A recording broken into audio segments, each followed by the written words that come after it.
మనము హెబ్రీ పత్రికను ధ్యానం చేస్తూ ఉన్నాం. హెబ్రీ పత్రికలో నుంచి చాలా విషయాలు నేర్చుకున్నాం. హెబ్రీ పత్రిక అంతా కూడా యేసు ప్రభు యొక్క గొప్పతనాన్ని వివరిస్తూ ఉంది అనే విషయాన్ని మీకు ముందుగానే నేను ఇంట్రడక్షన్ ఆ భాగంలో తెలియజేయడం జరిగింది. యేసు ప్రభు ఎలా గొప్పవాడు, ఎందుకు యేసు ప్రభుని ఆయన ఆ గ్రంథకర్త అంత హెచ్చింపుగా చూస్తూ ఉన్నాడు అంటే, అక్కడ ఉన్నటువంటి విశ్వాసుల్లో ఎలాంటి స్థితి ఉంటుందో మీకు ఆల్రెడీ అర్థమైపోవాలి ఆ మాటలను బట్టి.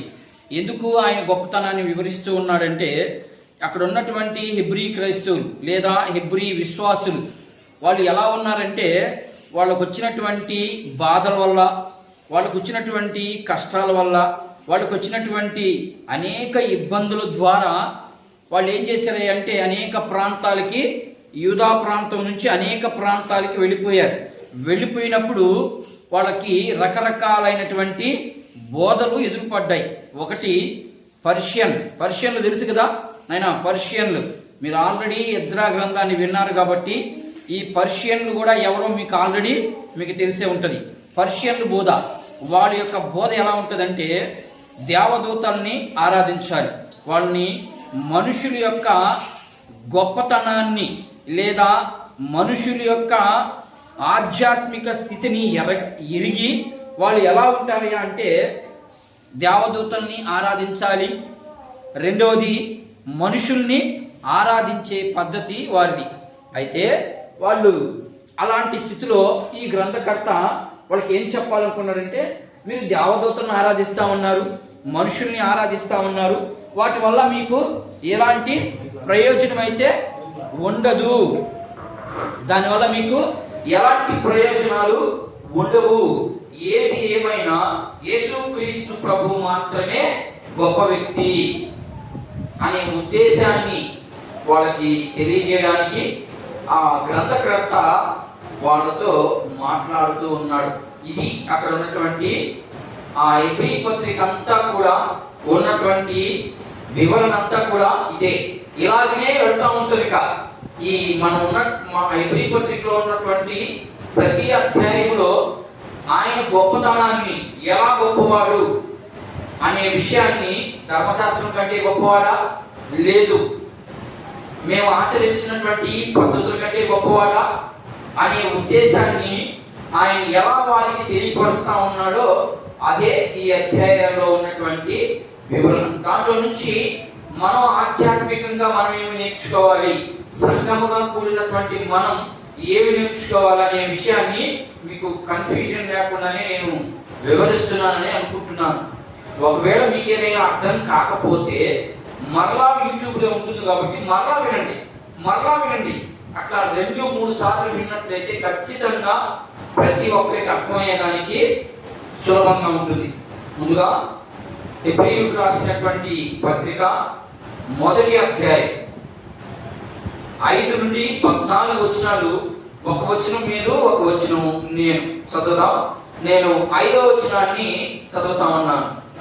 ఏలయనగా నీవు నా కుమారుడు, నేను నిన్ను కనియున్నాననియు, ఇదియుగాక నేను ఆయనకు తండ్రినై ఇందుననియు, ఆయన నాకు కుమారుడై ఉన్నాడనియు ఆ దూతలతో ఎవరితోనైనా చెప్పెనా. మరియు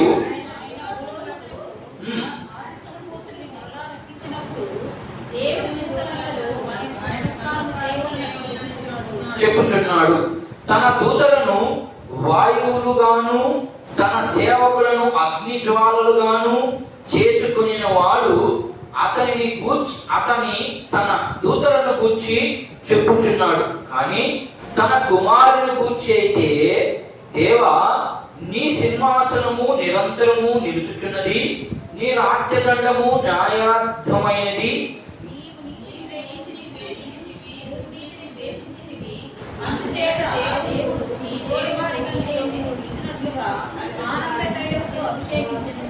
మరియు ప్రభువా నీవు ఆదియందు భూమికి పునాది వేసితివి, ఆకాశములు కూడా నీ చేతి పనులే.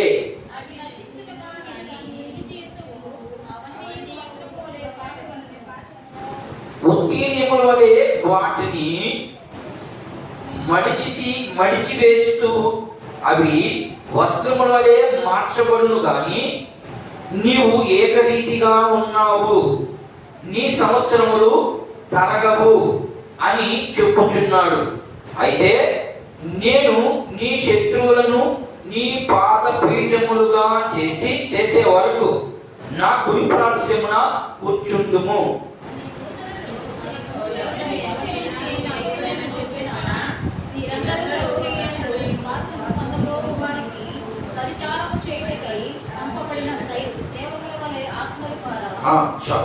ఇక్కడ వ్రాయబడినటువంటి మాటలు అవి అర్థం కావు, మనకి అర్థం చేసుకునేందుకు ప్రయత్నం చేయండి. ఇక్కడ ఏం మాట్లాడుతున్నాడు ఇలా గ్రంథకర్త అంటే, యేసు ప్రభు యొక్క గొప్పతనాన్ని తెలియపరుస్తా ఉన్నాడు. ఎలా తెలియపరుస్తా ఉన్నాడు అంటే, దేవదూతల కంటే లేదా ప్రవక్తల కంటే లేదా న్యాయకుల కంటే చాలా మంది వచ్చారు. ఎవరికంటే ముందు యేసు ప్రభు కంటే ముందు చాలా మంది వచ్చారు. ఎవరు వచ్చారు? మొదటిగా నాయకులు వచ్చారు. నాయకులు ఎవరు? యెహోషువ కానించి అందరూ కూడా నాయకులే. మోషే కూడా నాయకుడే. మోషే దగ్గర నుండి యెహోషువ దాకా నాయకులు వచ్చారు. ఆ తర్వాత ప్రవక్తలు వచ్చారు. సమూయేలు ప్రవక్త వచ్చాడు, ఏలీ ప్రవక్త వచ్చాడు, ఇట్లా ప్రవక్తలు వచ్చారు. తర్వాత రాజులు వచ్చారు, తర్వాత అధికారులు వచ్చారు, తర్వాత యాజకులు. ఇట్లా చాలా మంది లోకాన్ని నడిపించుటకు లేదా ఇశ్రాయేలుని నడిపించుటకు ఏలుటకు చాలా మంది వచ్చారు. కానీ వారిని ఎవరిని కూడా నా కుమారుడు అని ఎక్కడా కూడా పిలవలేదు. కారణం ఏంటయ్యా అంటే, ఆయనలో ఉన్న గొప్పతనాన్ని నేను చూపిస్తాను మీకు. ఏం జరుగుతుంది మీకు ఆల్రెడీ నేను వివరిస్తా ఉన్నాను. హెబ్రీ సంఘం అంతా దేని మీద ఫోకస్ పెట్టుంది? విగ్రహాల మీద, దేవదూతల మీద, లేదా వాళ్ళకు నచ్చినట్లుగా వాళ్ళు. ఎందుకని ఇదంతా ఏ సమయంలో ఏ సందర్భంలో జరుగుతా ఉంది అంటే, వీళ్ళు చెరకు వెళ్ళిన తర్వాత వీళ్ళ పద్ధతులన్నీ మారిపోయినాయి. వీళ్ళు ఎప్పుడైతే చెరకు వెళ్ళారో, ఎవరు వెళ్ళారు?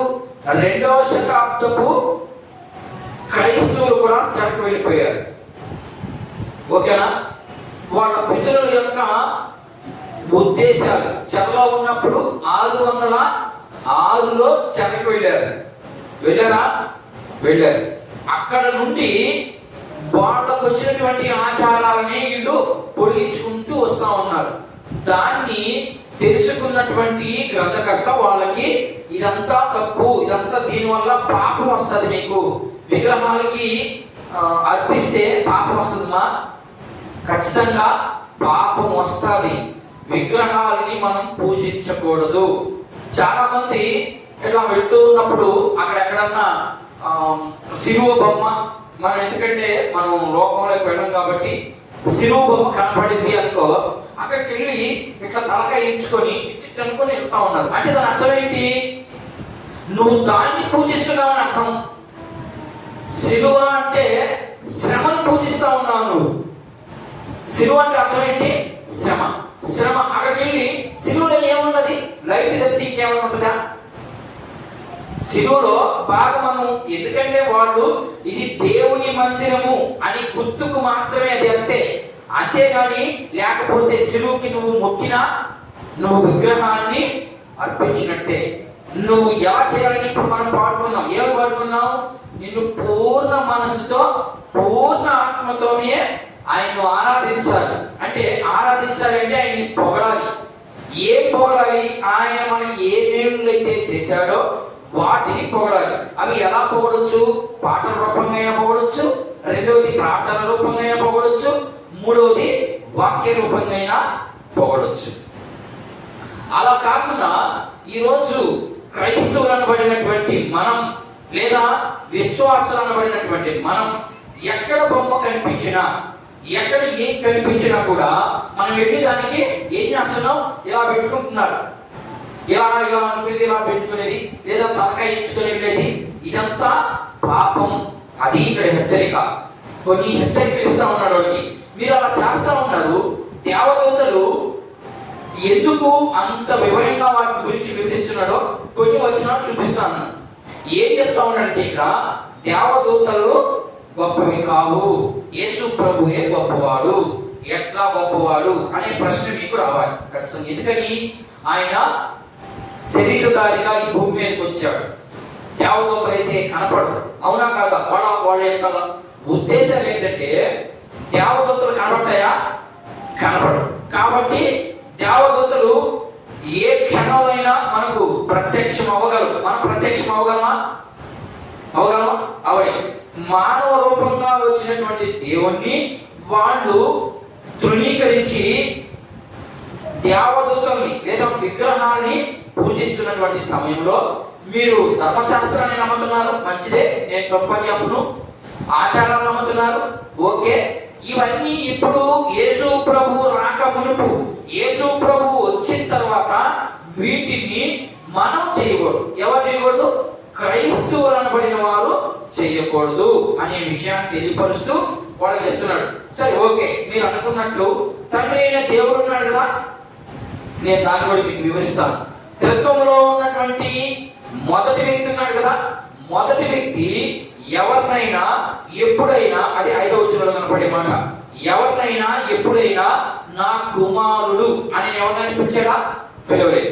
కానీ యేసు ప్రభువును మాత్రం పిలిచాడు అని అక్కడ ఉన్నటువంటి విశ్వాసులకి తెలియపరుస్తాం. ఎక్కడికి వచ్చాడు అనే మాటను మనకు అర్థం చేసుకునేదానికి మొదటిగా పాత నిబంధనలో నుంచి ఆల్రెడీ హెబ్రీ పత్రికలో నా కుమారుడు అనే మాట కనబడింది. ఇదే మాట పాత నిబంధనలో ఖచ్చితంగా 7వ దగ్గర కనిపించాలి. ఎక్కడ కనిపిస్తుంది ఈ మాట? కీర్తనల గ్రంథము చూద్దామే ఎక్కడ కనిపిస్తుందో ఈ మాట. దావీదు భక్తుడు వ్రాసినటువంటి కీర్తన 2వ అధ్యాయము 7వ వచనాన్ని ఒకసారి మనం గమనిద్దాం. 2వ కీర్తన ఆయన ఎలా గొప్పవాడు అనే విషయాన్ని తెలియపరుస్తూ 2వ వచనంలో 2వ అధ్యాయము 7వ వచనాన్ని మనం గమనిద్దాం. చూడండి, కట్టడలను నేను వివరించదను, యెహోవా నాకు ఇలాగూ సెలవిస్తున్నాడు. ఏం చెప్తా ఉన్నాడు? ఇదంతా యేసుక్రీస్తు ప్రభు గురించి మాట్లాడుతున్నటువంటి మాటలు. నీవు నా కుమారుడు, నేడు నిన్ను కనియను. నేడు అనే మాటకి చాలా ప్రసంగం ఉంది. ఆ నేడు అంటే అర్థం, నేడు అంటే అర్థమ్మా ఈ రోజు అనే అంశం మీద, నేడు అనే పదం మీద కనీసం కీర్తన గ్రంథంలో ఇదిగో దావీదు భక్తుడు లేదా కీర్తనకారుడైనటువంటి కీర్తన రాయబడినటువంటి ఆ యొక్క కీర్తనకారుడు ఇదిగో ఈయన నా కుమారుడు అనే విషయాన్ని తెలియజేస్తా ఉన్నాడు. ఇది మొదటిగా చూపించినటువంటి మొదటిది. రెండవ వాళ్ళకి సాక్ష్యం కావాలంటే ఒక్కటి చెప్తే వినరోడు, 1 లేదా 2. యేసు ప్రభు కూడా అదే మాట చెప్తాడు, సాక్షులు 2 ఉండాలి, ఒక్క సాక్ష్యం పనికిరాదు. అందుకనే ఇప్పుడు కూడా చూడండి, యేసు ప్రభు చెప్పిన మాటనే మనం ఫాలో అవుతాము. సాక్ష్యములు కోర్టులో సాక్ష్యము ఒక్క చెప్పాలన్నా 2 చెప్పాలన్నా 2 చెప్పాల్సిందే ఖచ్చితంగా, ఒక్కరిని పెట్టుకునే ప్రసక్తే లేదు. ఇదంతా కూడా దేవుని సిద్ధాంతం. అయితే యూదులు 2వ సాక్ష్యాన్ని ఎతుకుతా ఉన్నారు. సరే అయ్యా, బాగుంది, నువ్వు చెప్పినట్లు ఓకే, దావీదు భక్తుడు లేకపోతే కీర్తనకారులు రాశాడు, బాగుంది, మరి ఇంకొక రెఫరెన్స్ చూపించు. మనం అంటాం కదా, సరే ఈ అమ్మాయి సరే మంచిగా చెప్పింది, ఇంకెవరైనా సాక్ష్యం చెప్పి నేను దొంగతనం చేసినట్లు అని అడుగుతాం కదా. అట్లాగే ఇప్పుడు 2వ సాక్ష్యాన్ని అడుగుతున్నారు. సమూయేలు రాసినటువంటి 2వ గ్రంథం 7వ అధ్యాయం చూడండి. నేను కొద్ది నిమిషాలు మీకు క్షుణ్ణంగా అర్థమయ్యే రీతిగానే మనం అర్థం చేసుకునేదానికి ప్రయత్నం చేద్దాం. 2వ సమూయేలు రాసినటువంటి 2వ గ్రంథము 7వ అధ్యాయం తీశారు నాయన. చూడండి, 12వ వచనం.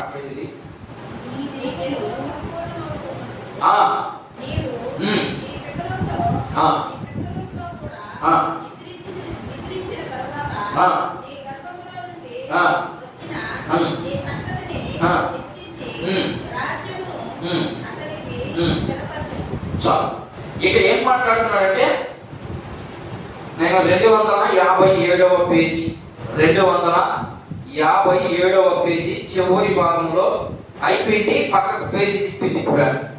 ఇక్కడ ఏం మాట్లాడుతున్నాడంటే, నాతాను ప్రవక్త దావీదు దగ్గరికి వెళ్ళి, మీరు ఇంటికి వెళ్ళి చదువుకోండి, దానికి కావాలంటే మీరందరూ నా సైడ్ చూడండి. ఇక నాతాను ప్రవక్త ఉన్నాడు కదా, ప్రవక్త అయినటువంటి నాతాను వెళ్ళి దావీదుతో మాట్లాడుతున్నాడు. ఏమని మాట్లాడుతున్నాడంటే, ఇదిగో నీవు చనిపోయిన తర్వాత నీ గర్భంలో నుండి, ఆయన గర్భంలో నుంచి ఎవరు వచ్చారు? దావీదు గర్భంలో నుంచి ఎవరు వచ్చారు? సొలొమోను కదా వచ్చింది. మరి సొలొమోనుకి రాజ్యాన్ని స్థిరపరచరా? 40 ఏళ్ళు పరిపాలించిన తర్వాత కూడా ఆయన రాజ్యము లేదా ఆయన చనిపోవడం జరిగింది. ఓకేనా? మరి రాజ్యాన్ని స్థిరపడతానని నాతాను ప్రవక్త వాగ్దానం చేశాడు వాడికి, లేదా ప్రవచనం చెప్పాడు. అదే ఇప్పుడు జరిగింది. ఇక్కడ ఏం జరుగుతుందంటే, నేను చదువుతూ చూడండి. నీ దినములు సంపూర్ణమగునప్పుడు నీవు నీ పితరులతో కూడా నిద్రించిన తరువాత నీ గర్భములో నుండి వచ్చిన నీ సంతతిని హెచ్చించి రాజ్యము అతనికి స్థిరపరచి, అతడు నా నామ ఘనత కొరకు ఒక మందిరమును కట్టించి అతని రాజ్య సింహాసనమును నేను నిత్యముగా స్థిరపరచెదను. స్థిరపరచాలి. ఇక్కడ చాలా విషయాలు నేర్చుకోవాలి. ఇక్కడ మనం ఇక్కడ దావీదు గర్భంలో నుంచి ఎవరు వచ్చాడు? సొలొమోను వచ్చాడు. సొలొమోనుకి రాజ్యాన్ని స్థిరపరుస్తానని వాగ్దానం చేశాడు. దేవుడు స్థిరపరిచాడా? స్థిరపరచబడలేదు. ఎందుకని? ఎప్పుడైతే సొలొమోను 40 సంవత్సరాలు పరిపాలనలో చాలా అద్భుతంగానే ఉంది, చివరి రోజుల్లోకి వచ్చేసరికి భార్యల మాటలు విని, ఎవరు? సొలొమోను అంత పెద్ద జ్ఞాని, చాలా పుస్తకాలు చదవబడినటువంటి వ్యక్తి, చాలా సామెతలు చెప్పినటువంటి వ్యక్తి, ఆయనే పరాయి దేశపు స్త్రీలను, అంటే అన్య దేశపు స్త్రీలను పెళ్లి చేసుకొని వారికి లోబడి, చూడండి, ఖచ్చితంగా భర్త అనేవాడు భార్యకి, సొలొమోను చూసి మనం నేర్చుకోవాలి. అంతే, ఖచ్చితంగా వాడు పడిపోవాల్సిందే, అంతే. ఎందుకని? ఒక రాజు అయ్యుండి భార్యల మాట విన్నాడంటే, ఈ భార్య కాబట్టి ఇంకొక భార్య, అంతే కదా, రాజు కదా ఆయన. రాజు మాటకి తిరుగులేనటువంటి వ్యక్తి ఇప్పుడు భార్య మాటకి ఎలా లోబడ్డాడు అంటే, ఇక మీరు ఆలోచన చేసుకోవాలి. ఖచ్చితంగా స్త్రీల విషయంలో చాలా జాగ్రత్తగా ఉండాలి అనేది మనకు నేర్పిస్తామండి ఇక్కడ. కానీ మన భాష మనం మాట్లాడుకుంటున్నటువంటిది ఇది కాదు. రాజ్యాన్ని స్థిరపరచాడా? స్థిరపరచలేదు. మరి ఎవరికి రాజ్యాన్ని స్థిరపరుస్తానన్నాడు? సొలొమోనుకి. ఇక్కడ ఉన్నటువంటి లేఖనాల ప్రకారం 13వ వచనం చూస్తున్నాం చూడు. అతడు నా నామ ఘనత కొరకు ఒక మందిరమును కట్టించును, అతని రాజ్య సింహాసనము నేను నిత్యముగా స్థిరపరచెదను, నేను అతనికి తండ్రినైందును, అతడు నాకు కుమారుడై ఉన్నాడు. అతడు పాపము చేసిన ఎడల నరుల దండముతోను మనుషులకు తగు దెబ్బలతోనూ అతనిని శిక్షించుదును గాని నిన్ను స్థాపించుటకు చాలు. ఇక్కడ ఏం జరుగుతుందంటే, నాతాను ప్రవక్త మాట్లాడుతూ ఏం చెప్తున్నాడంటే, ఇదిగో నీ గర్భంలో నుంచి సొలొమోను లేకపోతే దావీదు నీ గర్భంలో నుంచి ఒక వ్యక్తి వస్తాడు, ఆ వ్యక్తి గర్భంలో నుంచి ఇంకొక వ్యక్తి వస్తాడు, ఆ వ్యక్తికి మాత్రమే స్థిరపరచబడుతుంది సింహాసనం. నా ప్రశ్న, ఇప్పుడు దావీదు గర్భంలో నుంచి సొలొమోను వచ్చాడు, ఆయనకి రాజ్యం ఏమైనా స్థిరపడిందా? ఆయన ఇప్పుడు ఏమైనా ఏమంటున్నాడా? లేదు. సరే, ఆయన గర్భంలో నుంచి ఇంకొక వ్యక్తి వచ్చాడు. ఎవరి వ్యక్తి? యేసుక్రీస్తు ప్రభు వచ్చాడు. అంతే కదా వచ్చింది. యేసుక్రీస్తు ప్రభు వస్తే ఆయనకి రాజ్యము స్థిరపరచబడిందా? కానీ ఆయన ఏమన్నా సింహాసనం మీద కూర్చొని పరిపాలన చేశాడా? వచ్చాడు కదా, వచ్చాడు యేసు ప్రభు. ఇదంతా అదే. ఇక్కడ ఏమని మాట్లాడుతున్నాడు? నీ గర్భంలో నుంచి ఒక వ్యక్తి వస్తాడు, ఆయనకి రాజ్య సింహాసనాన్ని స్థిరపరుస్తాను అన్నాడు. అంటే నిత్యము ఆయనే పరిపాలన చేయాలి, అది దాని ఉద్దేశం. ఆ మాట అర్థం ఏంటంటే, నీ గర్భంలో నుంచి యేసు ప్రభు వస్తాడు. యేసు ప్రభు వస్తే ఎలా ఉండాలంటే ఆయన స్థిరంగా ఉండాలి, ఇంకొక రాజు అనేవాడు ఉండకూడదు. అది అక్కడ ప్రవచనం. మరి యేసు ప్రభు వచ్చాడా? వచ్చాడు. మరి రాజ్యాన్ని ఎందుకు స్థిరపరచబడలేకపోయారు? కారణం ఏంటి? రాజ్యం దేవుడు చెప్పిన మాట తప్పిపోద్దా? తప్పదు. తప్పిపోవడానికి గల కారణం ఏంటి? మనుషులు చేసినటువంటి పాపం వల్ల దేవుడు ఆ పాప భారాన్ని, మీకు ఉదాహరణకి ఒక చిన్న పిక్చర్ తీసి చూపిస్తుంది చూడండి. మనిషి పాపం చేశాడు. ఏం చేశాడు? మనిషి పాపం చేశాడు. పాపం చేసి, మీకు ఇది క్రిస్మస్ రోజు కూడా ఇదే చెప్పాను నేను, ఎలా ఆయన్ని చేరుకోవాలని ప్రయత్నం చేస్తా ఉన్నారు మానవులు అనేది చెప్తాను. మనిషి పాపం చేశాడు. పాపం చేసి ఇప్పుడు ఎవరి దగ్గరికి వస్తే పాపం పోద్ది? క్రీస్తు దగ్గరికి వస్తేనే పాపం పోద్ది, లేకపోతే పాపం పోదు. ఓకేనా? ఇప్పుడు క్రీస్తుకు సింహాసనం ఇచ్చాడు.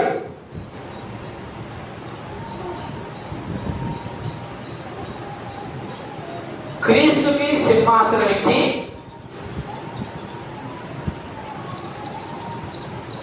నేను సున్నా అక్కడ క్రీస్తుకి సింహాసనం ఇస్తే మరి వీరి పాపం ఎలా పోవాలి? ఇప్పుడు అదే కదా అక్కడ మాట. నీ గర్భంలో నుంచి ఒక వ్యక్తి వస్తాడు, ఆ వ్యక్తికి రాజ్యాన్ని స్థిరపరుస్తాను అన్నాడు. స్థిరపరచాలంటే వీరికి మనుషులు ఉండాలి, అంతే కదా? ఇప్పుడు మనుషులంతా ఏమైపోయినారు? పాపులైపోయినారు. అంటే పాపంతో నింపబడి ఉన్నారు.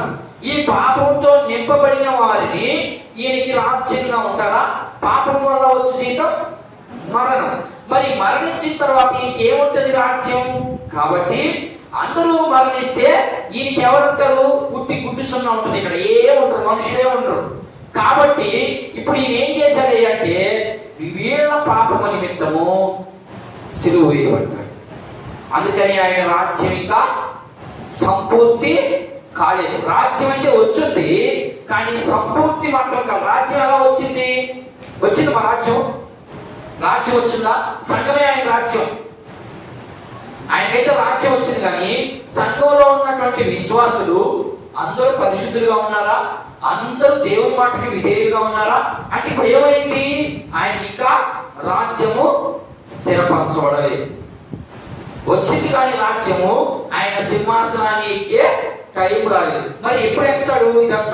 ఇదంతా మనం చూసుకోవాలి, చాలా టైం పడుతుంది. దీన్ని మరలా చూద్దాం. దీని సంగతి మన సబ్జెక్ట్ ఇది కాదు కాబట్టి అక్కడికి వెళ్దాం. ఇప్పుడు ఏం చెప్తున్నాడంటే, ఎలా గొప్పవాడయ్యా అంటే, ఇలా గొప్పవాడు. ఇదిగో నాతాను ప్రవక్తతో కూడా చెప్పాడు, ఆయనకి రాజ్యాన్ని స్థిరపరుస్తానని. ఆయన ద్వారే ప్రపంచములు, ఆయన ద్వారే దేవదూతలు, ఆయన ద్వారే ప్రతిదీ సృష్టించబడింది అనే విషయాన్ని వారికి తెలియపరిచాడు. ఇప్పుడు మొదటి విషయం అది. ఇకపోతే రెండో విషయానికి వద్దాం. మొదటి విషయం చెప్పాను ఏంటి? ఏం చెప్పారమ్మా మొదటి విషయంలో? దేవుడు గొప్ప వ్యక్తి. ఎలా అంటే ప్రవక్తలు చెప్పినటువంటి మాటల్లో, లేదా దావీదు, వాళ్ళకి ఎవరు ముఖ్యం?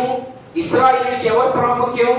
మోషే, ధర్మశాస్త్రం, దావీదు, వీళ్ళు ముఖ్యం. కాబట్టి వాళ్ళు చెప్పిన మాట వింటారు. కాబట్టి అక్కడి నుంచి కొన్ని వచనాలు చూపించాడు. ఇప్పుడు రెండవదిగా ఇంకొక విషయాన్ని చూపిస్తున్నాడు.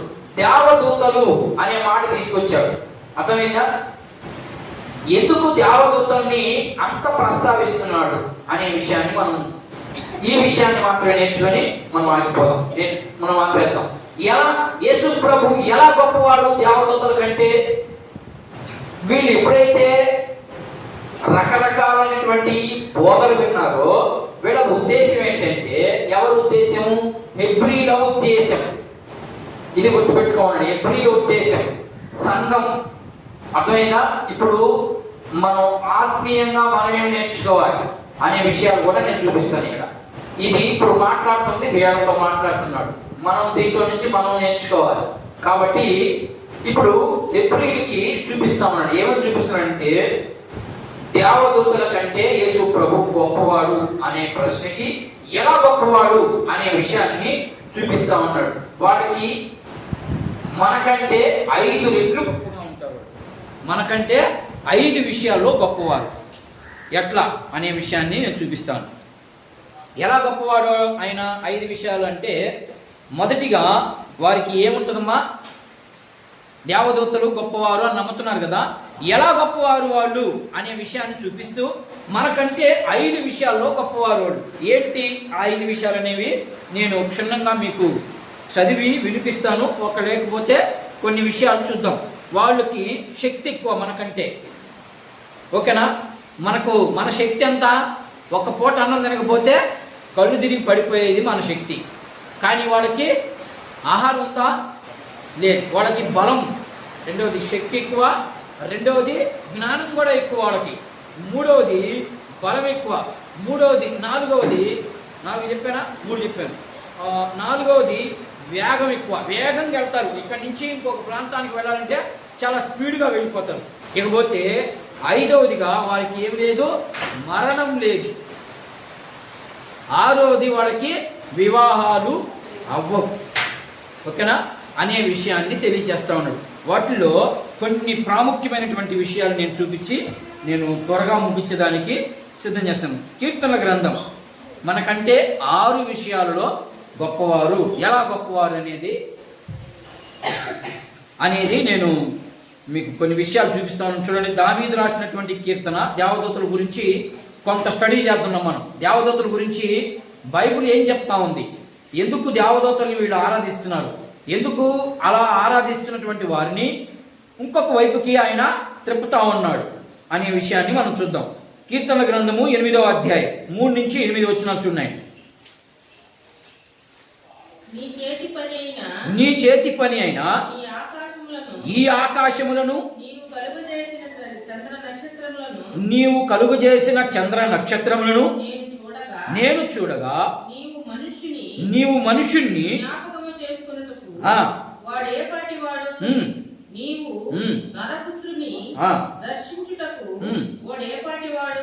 చదవండి. దేవుని కంటే వారిని కొంచెం తక్కువగా చేసి ఉన్నాను. మహిమ ప్రభావముతో వారికి కిరీటము ధరింపజేసి ఉన్నాను. నీ చేతి పనుల మీద వారికి అధికారం ఇచ్చి ఉన్నాను. గొర్రెలన్నిటినీ, ఎడ్లలన్నిటినీ, అడవి మృగములను, ఆకాశ పక్షులను, సముద్ర మత్స్యములను, సముద్ర మార్గములలో సంచరించు వాటన్నిటినీ వారి పాదముల కింద నీవు ఉంచి ఉన్నావు. యెహోవా మా ప్రభువా, భూమి అందంతటా నీ నామము ఎంత ప్రభావం. ఏం చెప్తాడు మీదంతా అర్థం చేసుకుంటా కానీ వస్తే ఇంకా చాలా విషయాలు చెప్తాడు. దేవదూతలకి ఏముంటది అంటే, మనుషుల కంటే కొంచెము ఎక్కువగా చేసేవాడిని. ఏంటి ఆ ఎక్కువ అంటే, వాళ్ళకి ఏముంటుంది, జ్ఞానం ఎక్కువగా ఉంటుంది, రెండోది బలం ఎక్కువగా ఉంటుంది, రెండవది వాళ్ళు ఎక్కడికైనా స్పీడ్గా వెళ్ళగలరు. ఎందుకని, వాళ్ళు ఆత్మ లాంటి వాళ్ళు, అంటే వాళ్ళకి మనలాంటి శరీరము ఉండదు. వాళ్ళకి ఒకవేళ ఉన్నా అది అక్షయ శరీరం, ఓకేనా, మానవ శరీరం కాదు. అందుకని వాళ్ళు మనకంటే గొప్పవాళ్ళు. హెబ్రీయులకు రాసినటువంటి పత్రిక 2వ అధ్యాయం 7వ వచనం ఇక్కడ క్లియర్గా చెప్తాడు.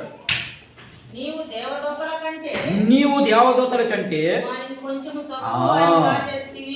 ఏం చేస్తున్నాడంటే, నీకంటే, ఎవరికంటే, దేవుని కంటే కొంచెము తక్కువగా చేశాడు వాటిని.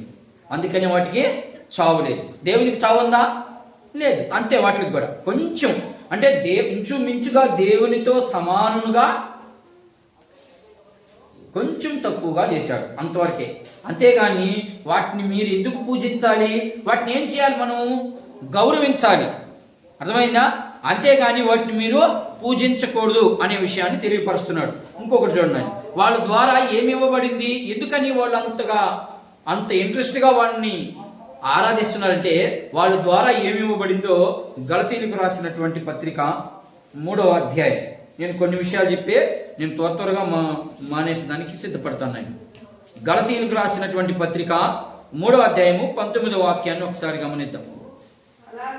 అలాగైతే ధర్మశాస్త్రము ఎందుకు ఎవనికి ఆ వాగ్దానము చేయబడినో ఆ సంతానము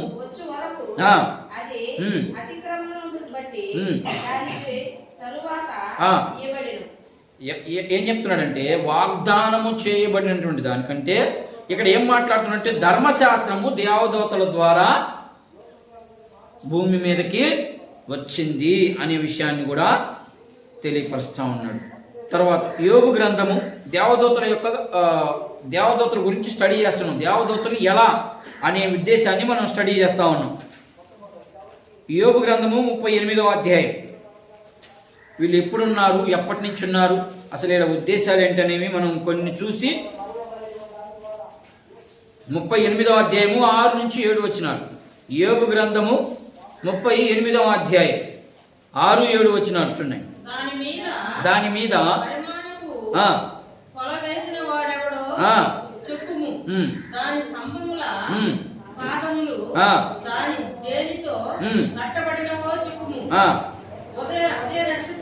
హృదయ నక్షత్రములు ఏకముగా కూడి పాడినప్పుడు దేవదూతలందరూ ఆనందించి ఏమా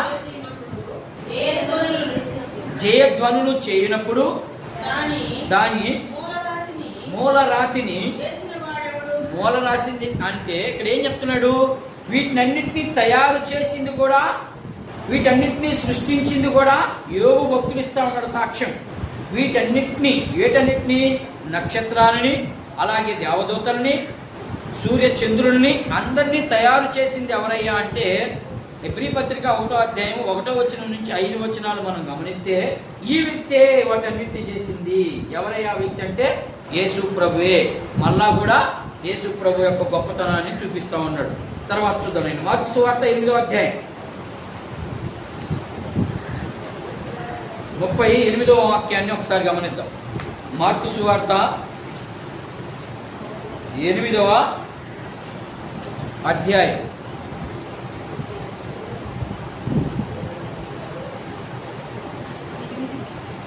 8వ అధ్యాయము 38 చూడండి. 8:38